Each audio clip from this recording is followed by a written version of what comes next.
Welcome to the 6th episode of the Skyblivion Development Diary. It is safe to say that much has transpired since our last update, including the release of the official Oblivion remaster no less. But rest assured, we continue to diligently strive towards completion of our Oblivion remake in Skyrim's engine. One of the most common questions we've received lately is, what is the point of Skyblivion if the official remaster is already released? Well, the answer is simple. Skyblivion is a full-scale remake that reimagines Oblivion from the ground up, bringing it in line with modern RPG standards. While the official remaster impressively upgrades textures and assets, Skyblivion introduces entirely newly designed areas, dungeons, cities, gameplay enhancements, and much more. Every fort, home, cave, and landscape has been thoughtfully redesigned. And we've infused this sort of creative detail to breathe new life into a beloved classic, one that's nearly 2 decades old. While we aren't in a position to provide an exact release date just yet, we remain confident we'll meet our goal to launch this year. We hope that this series will show you how far one of the most ambitious modding projects of our generation has come, and where we are headed. Welcome to the making of Skyblivion!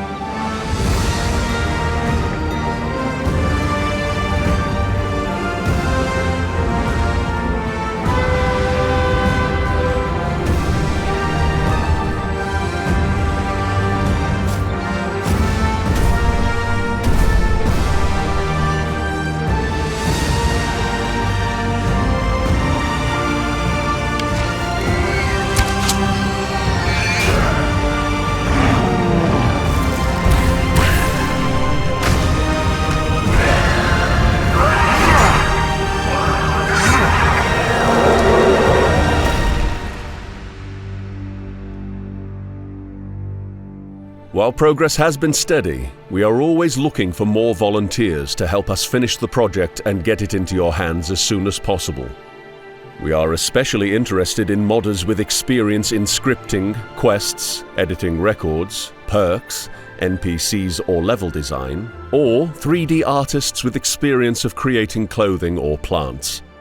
If you have experience in any of these fields, or other skills that might be of use, feel free to apply at www.skyblivion.com/volunteer. Please consider joining us in the final stages of our epic quest to remake Oblivion. We begin our showcase in the lush, vibrant expanses of the Gold Coast. Located along the western edge of Cyrodiil, the region distinguishes itself from the rest of the province with its amber grasslands, sandy shores, and arid cliffs. The warm climate of the Gold Coast nurtures unique flora and fauna, including cypress trees, aloe plants, goldenrod, and mandrake, all of which dot the region. Additionally, locals warn of mountain lions prowling the wilds. Yet there is more to the Gold Coast than sandy shores and sprawling fields. Scattered throughout the region, long-abandoned chateaus, fortresses, and even entire cities beckon adventurers with boundless opportunities. One such location is Sutch, a city that was cut from Oblivion shortly before release.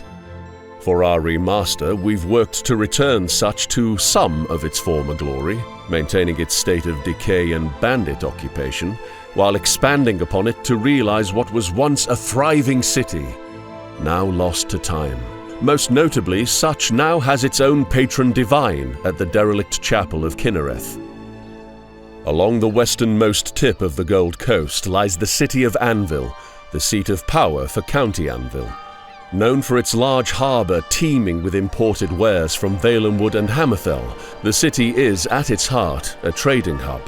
When remastering Anvil, we wished to implement the original concepts of the city, which were imagined around a large central harbour basin. Our redesign proudly boasts a harbour fit for a city built around maritime trade. Additionally, we've expanded the bustling docks outside the city walls. When entering Anvil via the main gate, you'll find yourself in the West Gate district, with its iconic mermaid statue.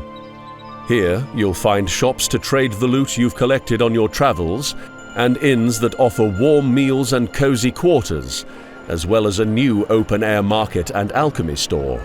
This area serves as Anvil's commercial hub. To expand upon this, we relocated the only general store, Lel's Quality Merchandise, to this district from its original location outside the city walls. This is because Anvil originally had but a single store, the blacksmith Morvain's Peacemakers. We've also included an additional store to further enhance the shopping district, Tide and Tonic, Anvil's new reserve of all things alchemical. Following the path right, you'll come to the residential district. Here, Anvil's middle and upper classes live in terraced homes. At the pinnacle of the residential district stands the estate of the famed Argonian author, Quillweave. This district is where the residents of Anvil reside after a long day working on the docks, or communing at the chapel, and thus we've tried to reflect this in the class-distinct clutter you'll find in this part of the city. Returning back along the harbour, we next visit the Guild Gate district.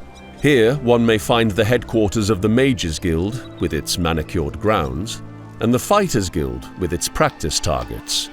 Guildgate also features a harbourside warehouse and a shrine to Dibella, the divine matron of the city.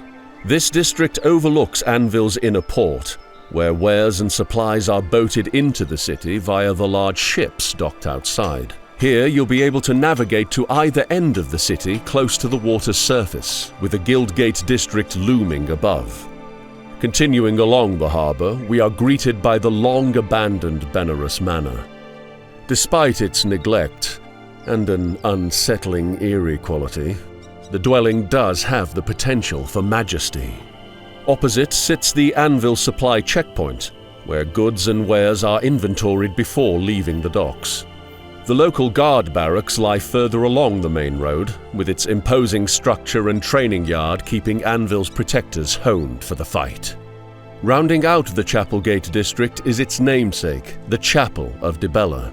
Its lush grounds make up the remainder of the city within the walls.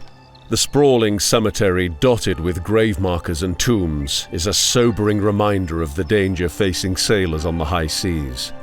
In reimagining Anvil, we've significantly enhanced the docks and the lower-class quarters, both located in the dockside district, beyond the protection of the city's mighty walls. This bustling area is alive with vendors hawking their wares, and seedy inns catering mostly to dock workers. Alongside the docks can be found the fortified bastion of Anvil Castle, home to Countess Milona Umbranox, who has ruled since the mysterious disappearance of her husband. This coastal bulwark's fearsome defensive capacity is rivaled only by the elegance of its splendid halls and grand balcony offering sweeping views of the ocean. No showcase of Anvil would be complete without the iconic lighthouse.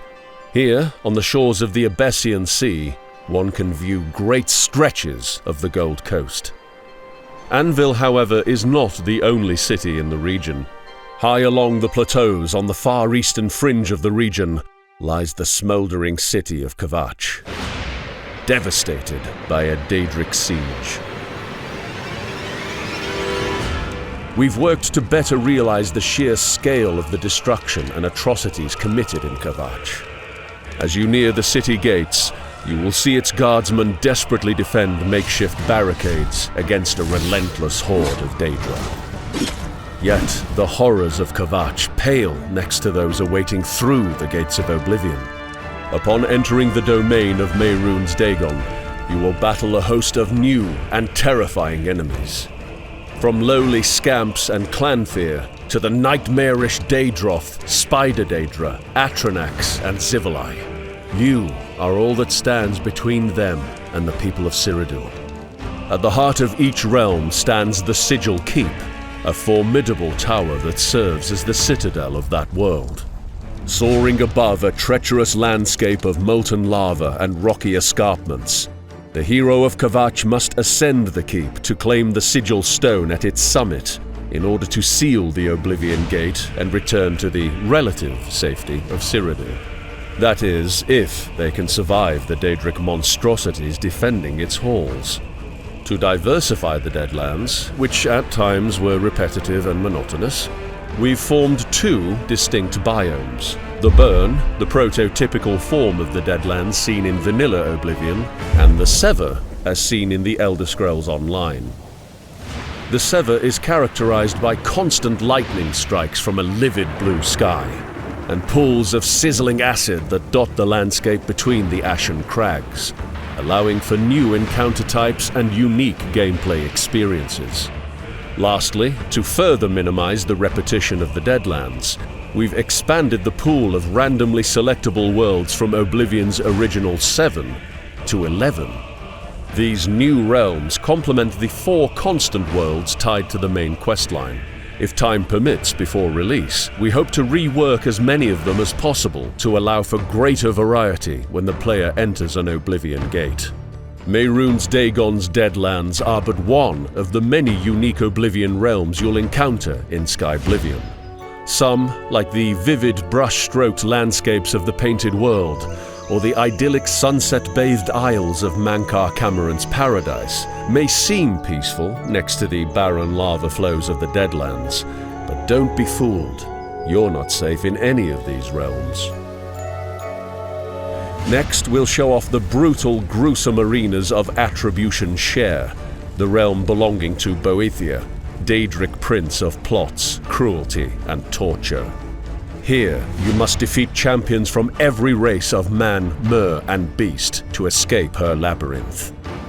The pits are the Oblivion realm ruled by Periite, the Daedric prince of pestilence. When venturing this putrid land, mind your step, or succumb to the poisonous fumes that linger over much of Periite's domain. Do not venture into the realms of Oblivion unprepared. Arm yourself with clothing, armor, and weapons to bring to bear against the Daedric invasion.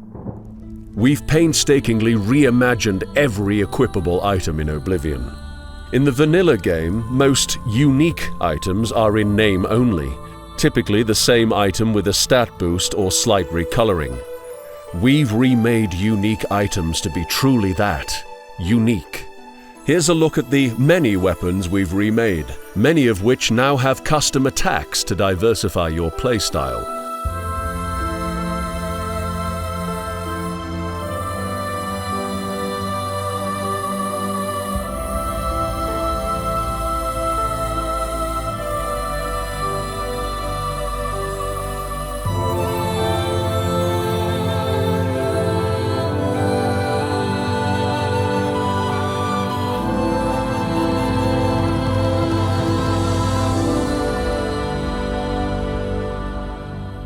Enjoy a glimpse at some of the armors you can expect to don in Skyblivion.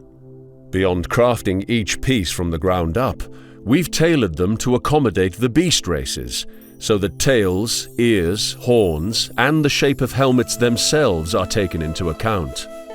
But our efforts extend beyond weapons and armor.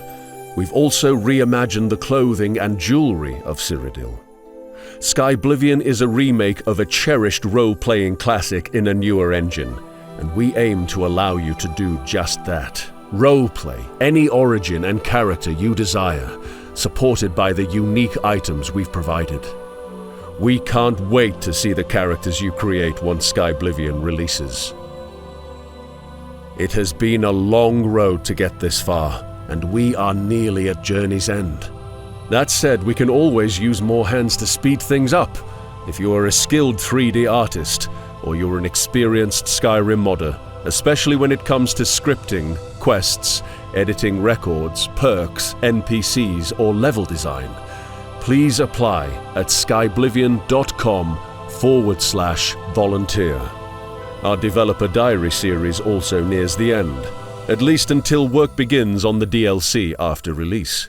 We are particularly excited to reveal the Imperial City in our next diary, which we've been working on behind closed doors. We are in our final year of development, and we cannot thank you, the Elder Scrolls community, enough for the faith you've placed in us throughout this epic journey. We're excited to show off more soon and get Skyblivion into your hands, but we've still got work to do in finalizing key areas and giving Skyblivion proper quality and assurance to make sure we all get the game that fans deserve. In 2025, you will slam shut the marble jaws of Oblivion!